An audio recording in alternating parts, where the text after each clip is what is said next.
Flight ಹೆಲಿಕಾಪ್ಟ್ರಲ್ಲಿ ತೊಗೊಂಡೋಗಿ foreign ಕಂಟ್ರಿಯಲ್ಲಿ admit ಮಾಡಿ ಒಳ್ಳೆ ಫೆಸಿಲಿಟಿ ಏನು ಕೊಡ್ತಾ ಇದೀವೋ ಆ ಥರ ಫೆಸಿಲಿಟಿ ನಮ್ಮೆಲ್ರಿಗೂ ಬೇಕು. ಕರ್ನಾಟಕ ಜನ, ಭಾರತೀಯ ಜನ ಪ್ರತಿಯೊಬ್ಬರು ಬೇಕು ಅಂತ ಹೆಂಗೆ ಮನ್ಕೊಂಡಿದ್ದೀವಿ. ಫುಟ್ಪಾತ್ಗಳಲ್ಲೂ ನಾವು ನಾಯಿಗಳು ಪಕ್ಕ ನಾವು ಮನ್ಕೊಂಡಿದ್ದೀವಿ. ಸೊ ಆ ಪರಿಸ್ಥಿತಿ ಬಂದೈತಿ ಇವತ್ತು ನಮ್ಗಳು ಎಲ್ಲರಿಗೂ. ಈ ಪರಿಸ್ಥಿತಿ ಬರಬಾರ್ದು. ನಮಗೆಲ್ಲ ತಲೆಕೆಟ್ ಐತೆ ಅವಾಗ ನಿಮಾನ್ಸಿ ಅಂತ ಹಿಂಗಂದ್ಬಿಟ್ರೆ ಮತ್ತೆ ಎಲ್ಲರೂ ನಿಮ್ಗೆ ತಲೆಕೆಟ್ ಐತೆ, ನಿಮಗೆ ಇರಬೇಕು ಅಂತ ಬರೀ ಸುಳ್ಳು ಹೇಳ್ತಾ ಇದ್ದೀನಿ ಎಲ್ಲರೂ. ಅದಕ್ಕೆ ನಿಮಾನ್ಸಲ್ಲಿ ಬಂದು ಅಡ್ಮಿಟ್ ಆಗೋಣ ಅಂತ ಬಂದಿದ್ದೀನಿ. ಅವ್ರು ಹೇಳ್ತಾರಲ್ಲ, ಅವ್ರಿಗೆ ತಲೆಕೆಟ್ಟೈತೆ, ನಿಮಗೆಲ್ಲ ಕೆಟ್ಟಿರೋದು.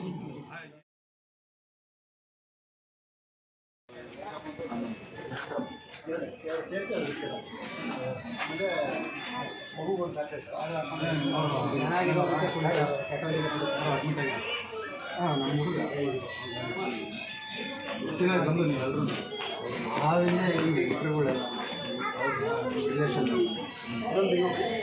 Admit ಮಾಡಿಸ್ಕೊತಾರ immediate? ಮಾಡಿಸ್ಕೊಳ್ಳ. ಇಲ್ಲ ಮಾಡಿಸ್ಕೊಳ್ಳಲ್ಲ ಅಂತಂದ್ರು, ಅದಕ್ಕೆ ಇಲ್ಲ ಸರ್ ಮಾಡ್ಕೊಂಡು ಬ್ರೆಡ್ ಬೇಗ ಸಿಕ್ಬಿಡುತ್ತಾ? ಬ್ರೆಡ್ ಏನಂತ ಬ್ರೆಡ್ಡಿಂದ ಏನಕ್ಕೆ ಇವೆಲ್ಲ ಏನಕ್ಕೆ ಕೇಳ್ತಿದ್ದೀರ ಅವ್ರು ನೀವು? ಅಲ್ಲ ಏನಕ್ಕೆ ಕೇಳ್ತಿದ್ದೀವಿ ಅಂದರೆ ಹೌದೇನು ನಾನು ಸ್ಪೀಕರ್ ಇಟ್ಕೊಂಡು ವಾರವಾಗ ಭಾನುವಾರ ರಜಾ ದಿನಗಳಲ್ಲಿ ಹೋಗ್ಬಿಟ್ಟು ಹಿಂಗೆ ಜನಗಳ ಹತ್ರ ಹೇಳ್ತೀನಿ.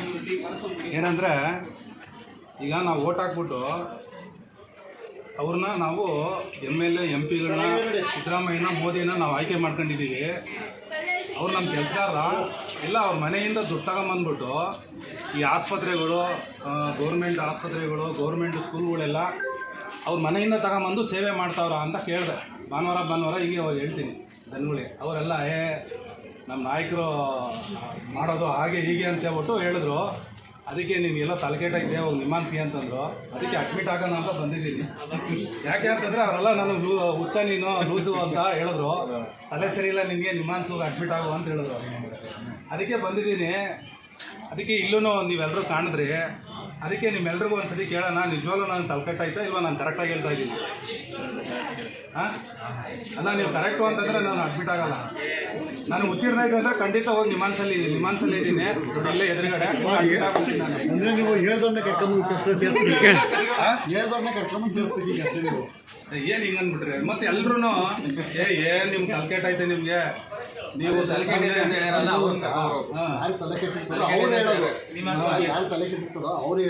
ಯಾಕೆಂದ್ರೆ ಆಮೇಲೆ ಇವರು ಯಾರು ದಿನೇಶ್ ಗುಂಡೂರಾವ್ ಅವ್ರಿಗೂ ಒಂದು ಪ್ರಶ್ನೆ ಕೇಳಿದೆ, ಹೆಲ್ತ್ ಮಿನಿಸ್ಟರ್ ಅವರು. ಅವ್ರಿಗೂ ಒಂದು ಪ್ರಶ್ನೆ ಕೇಳಿದೆ ನಾನು. ಸರ್ ನಿಮಾನ್ಸಲ್ಲಿ ಹೋಗಿ ನೋಡಿ, ಅಲ್ಲಿ ಅಡ್ಮಿಟ್ ಮಾಡ್ಕೊಳ್ಳೋದಕ್ಕೆ ಒಳಗಡೆ ಪೇಷೆಂಟ್ಗೆ ವೀಲ್ ಚೇರ್ ಮೇಲೆ ಕುಂಡಿಸಿರ್ತಾರೆ. ವೀಲ್ ಚೇರ್ ಮೇಲೆ ಬೆಡ್ಡೇ ಇಲ್ಲ ಅಂತ ಹೇಳ್ತಾರೆ. ಒಂದು ಸ್ಕ್ಯಾನಿಂಗ್ ಮಾಡೋದಕ್ಕೆ 15 ದಿವಸ ಆಗುತ್ತೆ. ಅವ್ರಿಗೆ ಆಪ್ರೇಷನ್ ಮಾಡಿ ಈಚೆ ಕಡೆಗೆ ತೊಗೊಂಬರೋದಕ್ಕೆ ಹತ್ತತ್ರ ಒಂದು 6 ತಿಂಗಳಾಗುತ್ತೆ. ಅದು ಬೆಡ್ ಸಿಕ್ಕಿ ಸ್ಕ್ಯಾನಿಂಗ್ ಮಾಡಿ ಟ್ರೀಟ್ಮೆಂಟ್ ಮಾಡಿ ಆಪ್ರೇಷನ್ ಮಾಡೋಷ್ಟೊತ್ತಿಗೆ 6 ತಿಂಗಳು ಆಗ್ಬಿಡ್ತದೆ. ಅದು ಬೇಗ ಮಾಡಿ ಅಕಸ್ಮಾತ್ ಅವ್ನು ಬದುಕಿದ್ರೆ 6 ತಿಂಗಳಲ್ಲಿ ಆಪ್ರೇಷನ್ ಆಗ್ಬಿಟ್ಟು ಈಚೆ ಕಡೆಗೆ ಬರ್ತಾನೆ, ಇಲ್ಲಾಂದ್ರೆ ಸುತ್ತೋಗ್ಬಿಡ್ಬೇಕು. ಈ ಥರ ವ್ಯವಸ್ಥೆ ಇದೆ. ಆದರೂ 1000 ಕೋಟಿ ದುಡ್ಡೈತೆ. ಏನಾಗ್ತಾ ಇದೆ ಅಂತ ನಾನು ಪ್ರಶ್ನೆ ಕೇಳಿದೆ ಸುವರ್ಣ ನ್ಯೂಸಲ್ಲಿ. ಅದಕ್ಕೆ ನೀವೇನ್ರಿ ಕುತ್ಕೊಂಡು ನಿಮ್ಗೆ ತಲೆಕೆಟ್ಟೈತೆ ಅಂತ ಅವರು ಅಂದರು ನನಗೆ. ಅದಕ್ಕೆ ನಾನು ನಿಮಾನ್ಸ್ಗೆ ನಿಜವಾಗ್ಲೂ ನಾನು ತಲೆಕೆಟ್ಟಿರ್ಬೇಕು ಅಂತ ಬರೀ ಸುಳ್ಳು ಹೇಳ್ತಾ ಇದ್ದೀನಿ ಎಲ್ರಿಗೂ. ಅದಕ್ಕೆ ನಿಮಾನ್ಸಲ್ಲಿ ಬಂದು ಅಡ್ಮಿಟ್ ಆಗೋಣ ಅಂತ ಬಂದಿದ್ದೀನಿ. ನೀವೆಲ್ಲರೂ ಹೇಳಿ ಇವಾಗ ಹೇಳ್ತಾರ ಕರೆಕ್ಟ್ ಇದೆಯಾ? ಅವ್ರು ಹೇಳ್ತಾರಲ್ಲ, ಅವ್ರಿಗೆ ತಲೆಕೆಟ್ಟೈತೆ, ನಿಮಗೆಲ್ಲ ಕೆಟ್ಟಿರೋದು. ಏನೇನು ಮಾಡಿದ್ರೆ ಹಿಂಗಂತೀರ? ಹೇಳಿವ್ರಲ್ಲ ಅವ್ರಿಗೆ ತಲೆಕೆಟ್ಟೈತೆ. ಆಮೇಲೆ ಉಪೇಂದ್ರ ಅವರು ಇದ್ರ ಬಗ್ಗೆ ಯಾವಾಗಲೂ ಹೇಳ್ತಾ ಇರ್ತಾರೆ, ಪ್ರಜಾಕೀಯ ಅಂತ. ತಲೆ ಹುಳ ಬಿಡ್ತಾರೆ ಅಂತ ಅವ್ರಿಗೂ ಹೇಳ್ತಾ ಇರ್ತಾರೆ. ನನಗೆ ಅದೇನೇ ಅರ್ಥ ಆಗ್ತಾ ಇಲ್ಲ. ಅವ್ರು ಕರೆಕ್ಟಾಗಿ ಇಷ್ಟೆಲ್ಲ ಹೇಳಿದ್ರು, ನೋಡಪ್ಪ ಈ ದುಡ್ಡು ನಿಮ್ಮದು, ಮತ್ತು ನೀವು ಟ್ಯಾಕ್ಸ್ ಕಟ್ಟೋದು.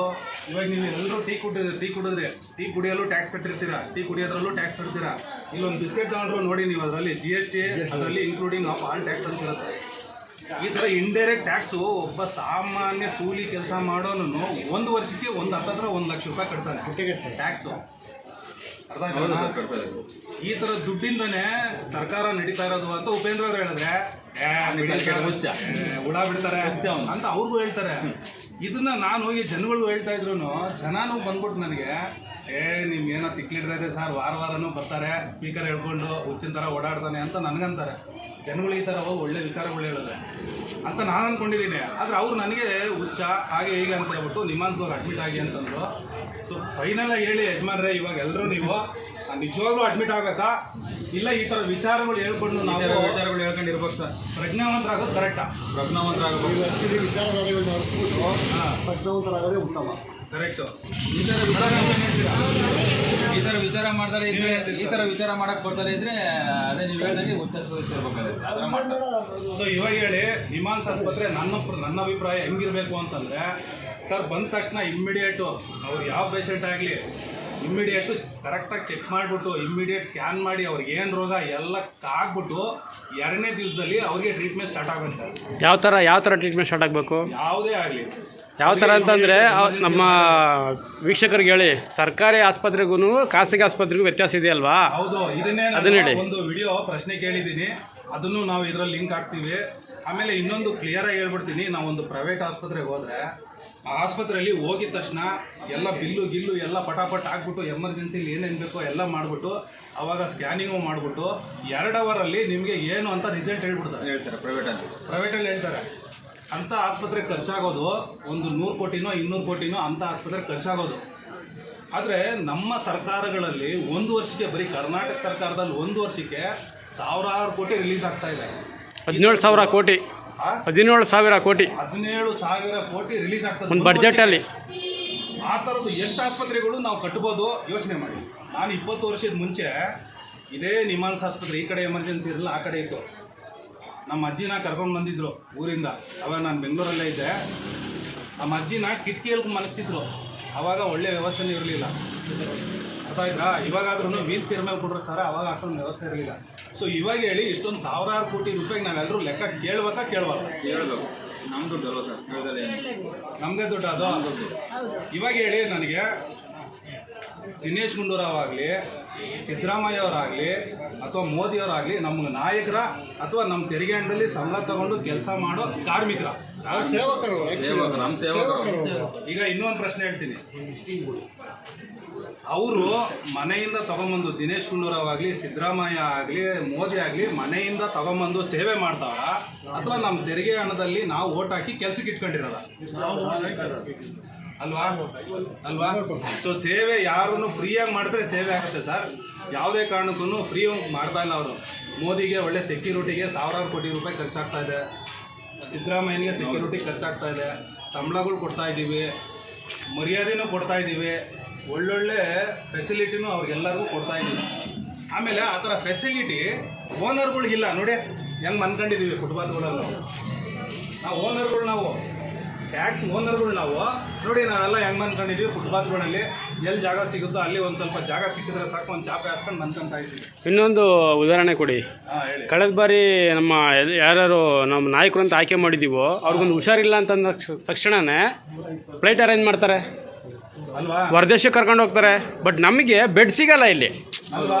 ಕರೆಕ್ಟು ನೋಡಿ, ನಮಗೆ ಬೆಡ್ಡೇ ಸಿಗಲ್ಲ ಇಲ್ಲಿ. ಅವ್ರಿಗೆ ಫ್ಲೈಟೇ ಸಿಕ್ಬಿಡುತ್ತೆ ವಿತಿನ್ ಸೆಕೆಂಡಲ್ಲಿ. ನಾವು ಓಟ್ ಹಾಕಿ ಕಾರ್ಮಿಕರಿಗೆ, ಆದ್ರೆ ಓನರ್ಗಳಿಗೆ ಆದ್ರೆ ನಮ್ಮ ಕೆಲಸಗಾರರ ನೋಡಿ ನಾವು ಎಷ್ಟೊಂದು ಫೆಸಿಲಿಟಿ ಕೊಟ್ಟಿದ್ದೀವಿ. ನಮಸ್ಕಾರ ಹೊಡಿತೀವಿ, ಸೆಲ್ಯೂಟ್ ಹೊಡಿತೀವಿ, ಟ್ರಾಫಿಕ್ ಫ್ರೀ ಮಾಡಿಕೊಡ್ತೀವಿ, ಎಲ್ಲ ಕೊಟ್ಟರು ಓನರ್ಗಳು ಆದಂಥ ನಾವು ಪ್ರಜೆಗಳು, ಪ್ರಜಾಪ್ರಭುತ್ವದಲ್ಲಿ ಪ್ರಜೆಗಳೇ ಪ್ರಭುಗಳು. ಎಲ್ಲರೂ ವಿಸಿಟಿಂಗಿಗೆ 0 ಕೋಟಿ ಇದು ಟ್ರಾಫಿಕ್ ಇಟ್ಕೊಂಡಿರೋ ಕೆಲಸಗಾರನಿಗೆ 0 ಟ್ರಾಫಿಕ್. ಏನೋ ನಾವು ನೋಡಿದ್ರೆ ಟ್ರಾಫಿಕ್ ಅಲ್ಲಿ ಸಾಯ್ತಾ ಇರ್ತೀವಿ. ಎಮರ್ಜೆನ್ಸಿ ಸಾಯ್ತಾ ಇರಲಿ, ಅದು 0 ಟ್ರಾಫಿಕ್. ಇವಾಗ ನಿಮ್ದು ಯಾವ ಅಣ್ಣ? ತುಮಕೂರಿಂದ ಇಲ್ಲಿ ಬರೋದಕ್ಕೆ 0 ಟ್ರಾಫಿಕ್ ಅಲ್ಲಿ ಬಂದ್ರೆ ಜಾಸ್ತಿ ಅಂದ್ರೆ ಒಂದು 1 ಅವರ್ ಆಗುತ್ತೆ. ನೀವು ಎಷ್ಟು ಅವರ್ ಆಯ್ತು ಕರೆಕ್ಟಾಗಿ? 3 ಅವರ್ ನೋಡಿ. 3 ಅವರ್ ಓನರ್ಗೆ, 3 ಅವರು ಕೆಲಸಗಾರರಿಗೆ 1 ಅವರ್, 1 ಅವರ್. ನೋಡಿ ಎಂಥ ಸಮಾಜದಲ್ಲಿ ಇದ್ದೀವಿ ನಾವೆಲ್ಲರೂ. ಇವಾಗ ಹೇಳಿ ವೀಕ್ಷಕರೇ, ನೀವು ಕಾಮೆಂಟ್ ಬಾಕ್ಸಲ್ಲಿ ಕಾಮೆಂಟ್ ಮಾಡಿ, ನಾನು ನಿಜವಾಗ್ಲೂ ತಲೆಕೆಟ್ಟಿದ್ರೆ ನಾನು ಹೋಗಿ ನಿಮ್ಮಾನ್ಸಲ್ಲಿ ಅಡ್ಮಿಟ್ ಆಗ್ತೀನಿ, ಅಥವಾ ನಾನು ಕರೆಕ್ಟಾಗಿ ಹೇಳ್ತಾ ಇದ್ದೀನಿ ಅಂದರೆ ನೀವು 4 ಜನಕ್ಕೆ ಈ ವಿಚಾರನ ತಿಳಿಸಿ ಶೇರ್ ಮಾಡಿ. ದಯವಿಟ್ಟು ಇವಾಗ ನೀವೆಲ್ಲರೂ ಹೇಳಿ, ನಾನು ಅಡ್ಮಿಟ್ ಆಗಬೇಕಾ ಇಲ್ಲ ನನ್ನ ವಿಚಾರ ಕರೆಕ್ಟಾಗಿದೆಯಾ? ವಿಚಾರ ಕರೆಕ್ಟಾಗಿದೆ ಸರ್. ನಿಮ್ಮಂತಾರೆ ಸೊ ನೀವೆಲ್ಲರೂ ಬದಲಾವಾಗ್ತೀರಾ. ಇನ್ಮೇಲೆ ಓಟ್ ಹಾಕೋವಾಗ ನಾವು MLAನ ನಾನು ಹೇಳ್ದಂಗೆ 5 ವರ್ಷ ಕೆಲಸ ಮಾಡ್ತೀಯಾ ಅಂತ ಪ್ರಶ್ನೆ ಮಾಡಬೇಕು. ಒಂದು ಎರಡನೇದು ನಮಗೆ ನಮ್ಮ ಊರಿಗೆ ಎಷ್ಟು ದುಡ್ಡು ಬಂದೈತೆ ಅಂತ ನನಗೆ ಹೇಳಿ ಆ ದುಡ್ಡಲ್ಲಿ ಏನು ಕೆಲಸ ಮಾಡಬೇಕು ಅಂತ ನನ್ನನ್ನು ಕೇಳಬೇಕು. ಅವಾಗ ನಿನ್ನನ್ನು ನಾನು ಓಟ ಕೆಲಸಕ್ಕೆ ಇಟ್ಕೊಂತೀನಿ ಅಂತ ನಾವೆಲ್ಲರೂ ಕೇಳಬೇಕು. ಕೇಳೋಣ? ನೋಡಿ ಅಕ್ಕ ಕರೆಕ್ಟಾಗಿ ಪಾಯಿಂಟ್ ಹೇಳಿದ್ರು, ಕರೆಕ್ಟಾಗಿ ಹೇಳಿದ್ರಿ ನೀವು. ಅವಾಗ ನಾವೇನು ಮಾಡಬೇಕು, ಒಂದು SOP ಅಂತ ಇರುತ್ತೆ ಎಲ್ಲ ಕಂಪ್ನಿಗಳಲ್ಲೂ, ಸ್ಟ್ಯಾಂಡರ್ಡ್ ಆಪರೇಟಿಂಗ್ ಪ್ರೊಸೀಜರ್ ಅಂತ. ಅದರಲ್ಲಿ ಏನಂತಂದ್ರೆ ಒಂದು ಅಗ್ರಿಮೆಂಟ್ ಇರುತ್ತೆ. ಅಗ್ರಿಮೆಂಟ್ ಮಾಡ್ಕೊಂಡು ಆ ಅಗ್ರಿಮೆಂಟ್ ಬರ್ಸ್ಕೊಂಡು ಕೋರ್ಟಲ್ಲಿ ರಿಜಿಸ್ಟರ್ ಮಾಡುವ ಅಂತ ಹೇಳ್ಬೇಕು. ಅದಕ್ಕೋಸ್ಕರನೇ ಈ ವಿಡಿಯೋ ಮಾಡಿ ನಿಮ್ಗೂ ಬಿಡ್ತಾ ಇದ್ದೀವಿ. ನೀವು 4 ಜನ ಕೇಳಬೇಕು. ಇವಾಗ ನನಗೆ ಗೊತ್ತಿರಲಿಲ್ಲ, ಉಪೇಂದ್ರ ಅವ್ರು ಹೇಳಿದ್ರು, ಅವರಿಂದ ತಿಳ್ಕೊಂಡು ನಾನು ನಿಮ್ಗೆ ಎಲ್ಲರೂ ಹೇಳ್ತಾ ಇದ್ದೀನಿ. ನೀವು ಹೋಗಿ ಒಂದು 4 ಜನಕ್ಕೆ ಹೇಳಿ, ಹಿಂಗೇನೆ ಹೋಗ್ಬೇಕು. ಇವಾಗ ನಾನು ಒಂದು 100 ಕೋಟಿ ಖರ್ಚು ಮಾಡಿಬಿಟ್ಟು ನಾನು ಜೋರಾಗಿ ಪ್ರಚಾರ ಮಾಡಿದ್ದೀನಲ್ಲ ಹೇಳಿದ್ರೆ, ಅವಾಗ ನಾನು ಒಬ್ಬ ಬೇರೆ MLA ಹೆಂಗ್ ಲೂಟಿಗಳು ಮಾಡ್ತಾರೋ ಇವಾಗ ಯಾವುದೋ 180 ಕೋಟಿ 185 ಒಂದು ಸಣ್ಣ ಕರೆಕ್ಷನ್ ಸರ್. ಹೇಳಿ. ಅಕ್ಕವ್ರು ಹೇಳಿದ್ರು ಹಳ್ಳಿಗಳಿಗೆ ಗೊತ್ತಾಗಲ್ಲ ಅಂತ. ಹೌದು. ನಮ್ಮ ತಾಲೂಕು ಮಟ್ಟದಲ್ಲಿ ಜಿಲ್ಲಾ ಮಟ್ಟದಲ್ಲಿ ಯಾರೇ ಬರಲಿ ಪ್ರತಿಯೊಂದು ಹಳ್ಳಿಗೂ ಹೋಗ್ಬಿಟ್ಟು MLA MP ಹೇಳಲ್ಲ ಅಕ್ಕ? ಹೌದು ಅಲ್ವಾ? ಹೆಂಗೆ ಗೊತ್ತಾಗುತ್ತೆ ನಮಗೆ? ಯಾರು ಸದಸ್ಯರುಗಳು ಮತ್ತೊಂದು TV ಮಾಧ್ಯಮಗಳು ಮತ್ತೊಂದ್ರೆ ಗೊತ್ತಾಗುತ್ತೆ. ಇನ್ನೊಂದು ಹೇಳ್ಬಿಡ್ತೀನಕ್ಕ, ಈ ಥರ ವಿಚಾರಗಳನ್ನ ಇಟ್ಕೊಂಡು ಒಬ್ಬ ಹಳ್ಳಿಯಲ್ಲಿ ದಾವಣಗೆರೆ ಡಿಸ್ಟಿಕ್ಕು ಒಂದು ಹರೇಹಳ್ಳಿ ಅಂತ ಗ್ರಾಮದಲ್ಲಿ ಫಸ್ಟ್ ಪ್ರಜಾಕೀಯದ ಒಂದು ಇದೇ ಥರ ಆ ವ್ಯಕ್ತಿ ಇವತ್ತು ಜನಗಳನ್ನ ಕೇಳಿ ಇಷ್ಟು ದುಡ್ಡು ಬಂದೈತೆ, ಈ ದುಡ್ಡಲ್ಲಿ ಏನು ಮಾಡಲಿ ಅಂತ ಹೇಳ್ಬಿಟ್ಟು ಕೇಳಿ ಕೆಲಸ ಮಾಡ್ತಾ ಇದ್ದಾನೆ. ಇದು ಹಳ್ಳಿಯಿಂದನೇ ಫಸ್ಟು ಒಂದು ಗ್ರಾಮ ಪಂಚಾಯತಿಯಲ್ಲಿ ಚೇತನ್ ಕುಮಾರ್ ಅಂತ ಗೆದ್ದಿದ್ದಾರೆ. ಗೆದ್ದಿರೋದಲ್ಲ, ಅವ್ರ ಕೆಲಸ ಸಿಕ್ಕಿರೋದು. ಸೊ ಅವರು ಊರು ಜನ ಏನು ಕೆಲಸ ಹೇಳ್ತಾರೋ ಆ ಕೆಲಸ ಮಾಡ್ತಾರೆ. ಆ ದುಡ್ಡು 1 ರೂಪಾಯಿನೂ ಲೆಕ್ಕ ಕೊಡ್ತಾರಕ್ಕ. ಈ ಥರ ನಮ್ಮ ಇಡೀ ಕರ್ನಾಟಕದಲ್ಲಿ ಇವಾಗ ನಿಮ್ಗೆ ಯಾವ್ರು ಅಂದ್ರಣ್ಣ? ತುಮಕೂರಲ್ಲೇ ಇದೇ ಥರ ಒಳ್ಳೆ ಸೂಪರ್ ಸ್ಪೆಷಾಲಿಟಿ ಹಾಸ್ಪಿಟ್ಲ್ ಇದ್ಬಿಟ್ಟಿದ್ರೆ ನೀವು ಅಲ್ಲಿಂದ ಇಲ್ಲಿಗೆ ಬರೋದು 3 ಅವರ್ ಟೈಮ್ ಉಳಿತಿತ್ತು. ಇವ್ರಿಗೆ ಒಳ್ಳೆ ವ್ಯವಸ್ಥೆ ಸಿಕ್ಕಿರೋದು ಅವ್ರಿಗೆ. ಈ ಥರ ನಮ್ಮ ಊರುಗಳಲ್ಲಿ ಒಳ್ಳೆ ವ್ಯವಸ್ಥೆ ಬೇಕಾ ಬೇಡವಾ? ಬೇಕು 100%. ಅದಕ್ಕೆ ಮುಂಚೆ ನಾವೇನು ಮಾಡಬೇಕು ಅಂದರೆ, ಇವಾಗ ಹೇಳದ್ನಲ್ಲ SOP ಥರ ಅವ್ರನ್ನ ಕೆಲ್ಸಕ್ಕೆ ಇಟ್ಕೊಬೇಕು. ನಾವು ನಾಯಕರು ಅಂತ ಓಟ್ ಹಾಕ್ಬಾರ್ದು, ಜಾತಿ ನೋಡಿ ಓಟ್ ಹಾಕ್ಬಾರ್ದು, ಎಂಡ ಕೊಟ್ಟ ಅಂತ ಓಟ್ ಹಾಕ್ಬಾರ್ದು, ಕುಕ್ಕರ್ ಕೊಟ್ಟ ಅಂತ ಓಟ್ ಹಾಕ್ಬಾರ್ದು.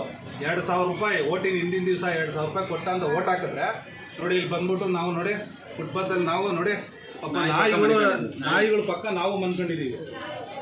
ಸೊ ಆ ಪರಿಸ್ಥಿತಿ ಬಂದೈತಿ ಇವತ್ತು ನಮ್ಗಳು ಎಲ್ಲರಿಗೂ. ಈ ಪರಿಸ್ಥಿತಿ ಬರಬಾರ್ದು. ನಮಗೆಲ್ಲ ಫೆಸಿಲಿಟಿ ಇವಾಗ ತಾನೇ ಹೇಳಿದ್ವಿ. ನಮ್ಮ ಕೆಲ್ಸಕ್ಕೆ ಇಟ್ಕೊಂಡ್ರು ಕೆಲ್ಸಕ್ಕೆ ಇಟ್ಕೊಂಡಿರೋರನ್ನ ಫ್ಲೈಟು ಹೆಲಿಕಾಪ್ಟ್ರಲ್ಲಿ ತೊಗೊಂಡೋಗಿ ಫಾರಿನ್ ಕಂಟ್ರಿಯಲ್ಲಿ ಅಡ್ಮಿಟ್ ಮಾಡಿ ಒಳ್ಳೆ ಫೆಸಿಲಿಟಿ ಹೆಂಗೆ ಕೊಡ್ತಾ ಇದೀವೋ ಆ ಥರ ಫೆಸಿಲಿಟಿ ನಮ್ಮೆಲ್ರಿಗೂ ಬೇಕು. ಕರ್ನಾಟಕ ಜನ, ಭಾರತೀಯ ಜನ ಪ್ರತಿಯೊಬ್ಬರಿಗೂ ಬೇಕು ಅಂತಂದರೆ ನಾವೆಲ್ಲರೂ ಮೊದಲು ವಿಚಾರವಂತರು, ಪ್ರಜ್ಞಾವಂತರಾಗಬೇಕು. ಸೊ ಇದು ನಿಮ್ಗೆಲ್ಲರಿಗೂ ಅರ್ಥ ಆಗೈತೆ. ನಿಮ್ಮ ಊರುಗಳಲ್ಲಿ ನೀವು ಹೇಳಿ. ಮತ್ತು ಈ ವಿಡಿಯೋ ನೋಡ್ತಾ ಇರೋರು ಯಾರ್ಯಾರು ನಿಮ್ಗೆ ಈ ಥರ ವ್ಯವಸ್ಥೆ ಬೇಕೋ ಶೇರ್ ಮಾಡಿ. ನೀವು 4 ಜನಕ್ಕೆ ತಿಳಿಸಿ. ಇವಾಗ ಏನು ಹೇಳ್ತೀರಾ? ನಾನು ಅಡ್ಮಿಟ್ ಆಗಬೇಕಾ ಬೇಡವಾ? ಫೈನಲ್ ಆಗಿ ಬೇಡವಾ ಅಡ್ಮಿಟ್ ಆಗೋದು? Thank you sir, thank you. So ನಿಮಗೂ ಅಷ್ಟೇ. ಹೇಳಿ ಸರ್. ತುಮಕೂರಲ್ಲಿ ಈ ಥರ ಆಸ್ಪತ್ರೆ ಇರಬೇಕು ಅಂದ್ರೆ ಎಲ್ಲಿದೆ ಸರ್? ಎಲ್ಲ ಅವರವರವೇ ಆದಂಥ ಮೆಡಿಕಲ್ ಕಾಲೇಜುಗಳು ಉತ್ಪತ್ತಿ ಆಗಿದೆ. ಇಲ್ಲೆಲ್ಲ ಆಗ್ತಾ ಇರ್ತೀವಿ ಅವ್ರದ್ದೇ ಆದಂಥ ಮೆಡಿಕಲ್ ಕಾಲೇಜುಗಳೆಲ್ಲ. ಯಾಕೆ ಅಂತಂದರೆ ಇವಾಗಲೇ ಹೇಳಿದೆ ನಾನು, ಧರ್ಮಕ್ಕೆ, ಜಾತಿಗೆ, ಎಂಡಕ್ಕೆ ದೊಡ್ಡ ನಾಯಕ ಮತ್ತು ಟಿವಿಗಳಲ್ಲಿ ನ್ಯೂಸ್ಗಳಲ್ಲಿ ಬರೋ ಸಮೀಕ್ಷೆ ನೋಡಿ ನಾವು ಓಟ್ ಹಾಕೋದನ್ನ ಫಸ್ಟ್ ಬಿಡಬೇಕು. ಅವ್ರು ರಾಜಕೀಯಕ್ಕೆ ಬರೋದೇ ಮೆಡಿಕಲ್ ಕಾಲೇಜು ನಮ್ಮ ಹಗರಣಗಳು ಮುಚ್ಕೊಳ್ಳಿ ಅಂತ ಇರೋದು. ಕರೆಕ್ಟಾಗಿ ಹೇಳಿದ್ರೆ ಎಲ್ಲ ತಪ್ಪು ಇದ್ದಾವೆ. ಈ ಥರ 1000 ಇದಾವಣ್ಣ. ಇದನ್ನೆಲ್ಲ ಹೋಗ್ಲಾಡಿಸ್ಬೇಕು ಅಂದರೆ ಇನ್ಮೇಲಾದರೂ ನಾವು ಬದಲಾಗಬೇಕು, ನಾವು ವಿಚಾರವಂತರಾಗಬೇಕು. ಮತ್ತು ಹೆಂಗಣ ಅಂತಂದರೆ, ಈಗ ನಮ್ಮ ಊರಲ್ಲಿ ಯಾವುದೋ ಒಂದು ಒಳ್ಳೆ ವ್ಯಕ್ತಿ ಇರ್ತಾರೆ ಏನಣ್ಣ, ಆ ವ್ಯಕ್ತಿನ ನಾವೇ ನಿಲ್ಲಿಸ್ಬಿಟ್ಟು ನಾವೇ ಓಟ್ ಹಾಕ್ಬಿಟ್ಟು 5 ವರ್ಷನೂ ನಾವು ಹೇಳ್ದಂಗೆ ಕೆಲಸ ಮಾಡಬೇಕಾ ಅಂತ ಕಂಡೀಷನ್ ಮಾಡಿ ಅಂಥ ವ್ಯಕ್ತಿಗೆ ನಿಲ್ಲಿಸ್ಕೊಂಡು ಅವನೇನಾದರೂ ಕೆಲಸ ಮಾಡಲಿಲ್ಲ ಅಂದರೆ ನಿನಗೆ 6 ತಿಂಗಳಲ್ಲಿ ಕಿತ್ತು ಬಿಸಾಕ್ತೀವಿ ಅಂತ ನಾವು ಜನಗಳು ಎಚ್ಚೆತ್ಕೊಂಡು ಈ ಥರ ಮಾಡಬೇಕು ಅನ್ನೋದೇ ಉಪೇಂದ್ರ ಅವರು ಹೇಳ್ತವ್ರೆ. ನಾವು ಪ್ರತಿ ಭಾನುವಾರ, ನನಗೂ ಹೆಂಡತಿ ಮಕ್ಕಳಿದ್ದಾರೆ, ನನಗೂ ಟೈಮ್ ಪಾಸ್ ಮಾಡಬೇಕು, ಎಲ್ಲ ಮಾಡಬೇಕು. ಆದ್ರೂ ನಾನು ಪ್ರತಿ ಭಾನುವಾರ ಈ ಥರ ಹೋಗಿ ಹೇಳ್ತೀನಿ. ಅದಕ್ಕೆ ಎಲ್ಲರೂ ಹುಚ್ಚ ಅಂತಂದ್ರು. ಅದಕ್ಕೆ ಇವತ್ತು ನಿಮಾನ್ಸಕ್ಕೆ ಬಂದ್ರು. ಒಂದ್ಸತಿ ಉಪೇಂದ್ರ ತರ ಏನಾದ್ರು ಅವರು ಇರೋ ಪ್ರಕಾರ ಏನಾದ್ರು ಇದಾಯ್ತು ಅಂದ್ರೆ ಅದ್ರ ಪಾಡ್ಗೆ ಆಟೋಮೆಟಿಕಲ್ಲಿ ಕೆಲಸಗಳು ನಡೀತಿರ್ತವೆ. ಏನು ಯಾವುದೇ ಒಂದು ಇದು ಬರೋದೇ ಇಲ್ಲ. ಅಂದ್ರೆ ನೀವು ವಿಚಾರಗಳನ್ನ ಚೆನ್ನಾಗಿ ತಿಳ್ಕೊಂಡಿದ್ದೀರಿ ಉಪೇಂದ್ರ. ಓಕೆ. ಸೊ ಒಂದು ಪ್ರಜಾಕೀಯ ಅಂತ ಹಾಕಿದೆ ನೋಡಿ, ನಿಮಗೂ ಹೇಳ್ತೀನಿ. Okay, super. ಒಂದು ಪ್ರಜಾಕೀಯ ಅಂತ ಒಂದು ಆ್ಯಪ್ ಇದೆ, ಆ್ಯಪ್ನ ಡೌನ್ಲೋಡ್ ಮಾಡ್ಕೊಳ್ಳಿ. ಅದರಲ್ಲಿ ನಾವು ಪ್ರಜಾಕೀಯಿಂದ ಯಾರ್ಯಾರು ಕ್ಯಾಂಡಿಡೇಟ್ ನಿಂತಿರ್ತಾರೋ ಅವ್ರದ್ದೆಲ್ಲರದ್ದು ಕಾಂಟ್ಯಾಕ್ಟ್ ನಂಬರ್ ಸಿಗುತ್ತೆ. ಅವ್ರು ಯಾರು ಕಾಂಟ್ಯಾಕ್ಟು, ಹೇಗೆ, ಅವ್ನು ಯಾವ ಕೆಲಸ ಮಾಡಬೇಕು ಎಲ್ಲನೂ ಡೀಟೇಲ್ಸ್ ಅದೆಲ್ಲ ಸಿಗುತ್ತೆ. ಸಂವಿಧಾನನೂ ಅದರಲ್ಲೇ ಇದೆ. ಎಲ್ಲ ಪ್ರತಿಯೊಂದು ನಾವು ತಿಳ್ಕೊಂಡು ಏನಾದರೂ ಮುಂದುವರೆದ್ರೆ ಖಂಡಿತ ನಮ್ಗೆ ಒಳ್ಳೆ ವ್ಯವಸ್ಥೆ ಮಾಡ್ಕೊಡೋದಕ್ಕೆ ಒಳ್ಳೆ ಅದ್ಭುತವಾದಂಥ ವೇದಿಕೆ ಅದು. ಇನ್ನೊಂದು ಇನ್ನೊಂದು ಇದರಲ್ಲಿ ಹೈಕಮಾಂಡ್ ಯಾರು ಅಂದರೆ ಈ ಪಕ್ಷದಲ್ಲಿ ನೀವುಗಳೇ ಜನಗಳು, ನಾವೆಲ್ಲರೇ ಪ್ರಜೆಗಳೇ ಹೈಕಮಾಂಡು. ಡೆಲ್ಲಿಯಲ್ಲಿ ಯಾರು ಹೈಕಮಾಂಡ್ ಇಲ್ಲ, ಅರ್ಥ ಆಯ್ತಾ? ಸೊ ವೀಕ್ಷಕರೇ, ನಿಮಗೂ ಅಷ್ಟೇ, ಇಲ್ಲಿ ಹೈಕಮಾಂಡು ನೀವು ನಾವೇನೆ, ಜನಗಳೇ ಹೈಕಮಾಂಡ್. ಇದರಲ್ಲಿ ಡೆಲ್ಲಿಯಲ್ಲಿ ಯಾರು ನಾಯಕರಿಲ್ಲ, ಯಾವುದು ಹೈಕಮಾಂಡ್ ಇಲ್ಲ. ಸೊ ಇಷ್ಟು ಹೇಳ್ತಾ ನಮಸ್ಕಾರ. ಜೈ ಪ್ರಜಾಕೀಯ. ನಾನು ಅಡ್ಮಿಟ್ ಆಗ್ತಾ ಇಲ್ಲ, ವಾಪಸ್ ಬರ್ತಾ ಇದ್ದೀನಿ ನಿಮ್ಮ ಮನೆಗೂ. ನಮಸ್ಕಾರ.